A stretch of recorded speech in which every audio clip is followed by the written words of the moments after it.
අහිංසක දැරියකගේ හෙට දවස අඳුරු කල මිනීමරු එස්දී කාමයෙන් මත් වූ මනුස්ස වෙසක්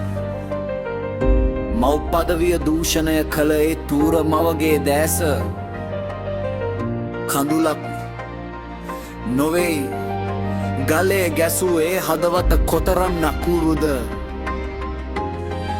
නීතියේ ඇස් බැඳගෙන බලවතුන් හමුවේ දන නමන අසාධාරණයේ බඳුරක් වී අසරණ දැරිය මරණ රටේ යුක්තිය නිහඬයි පාලකයන් තවමත් නිදංගතයි අසාධාරණය සොයා යන ගමන අදටත් මඟ නවතයි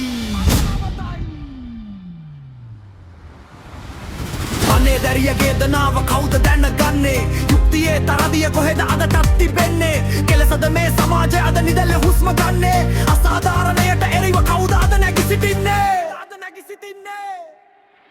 දහසය නොමනා වයසේ දියණියකගේ හීනමල් පරව ගියේ බුදු සසුනේ සෙවනේ සනස කිය සැක හැර ගිය මව් දුටුවේ දැරියගේ කඳුලද නැත්නම් සල්ලි මිටිවල පරදමවක් වෙන්නට වරම් ලබ්දේ ගැහැණියකගේ හදවත තුල තිබුණේ යලොවේ තම දියණියව බිල්ලක දුම් බිදු වස්ත්‍රීලේ විලක් නොවේද පූජනීය සිවුර ඇතුලේ සැඟවි සිටියේ යක්ෂ භික්ෂුවක්ද නැත්නම් කාමයෙන් මුසපත් වූ තිරිසනෙක්ද මාපියන් දෙවියන්සේ ඇද හූ සිවුරට කලේ මහා ද්‍රෝහිකමක් කළලක් මුළු ශාසනයටම දැරියකගේ අනාගතය කාදමා පූජනීයත්වය කෙලෙස අද උන්වහන්සේ වැජබෙන්නේ කුමන හෙළ සාක්ෂියකින්ද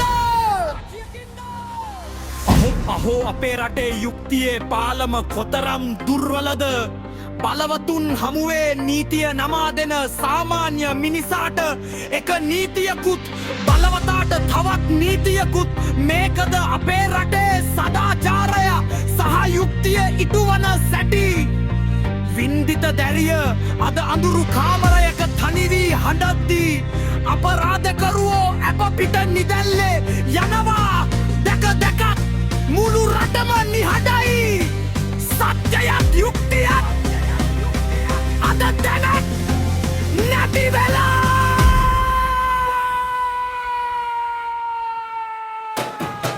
දුව ජෝති කඳුරු බින්දුවක් පාසපලී ගන්න දවසක් වෙනවා ඇති නීතියට නොහැකි වුවතව ඉදිරිය කිසිවෙකුට බේරිය නොහැක මෞක්කම පාවා දුන් අම්මා සිවුර පාවා දුන් හිමිනමා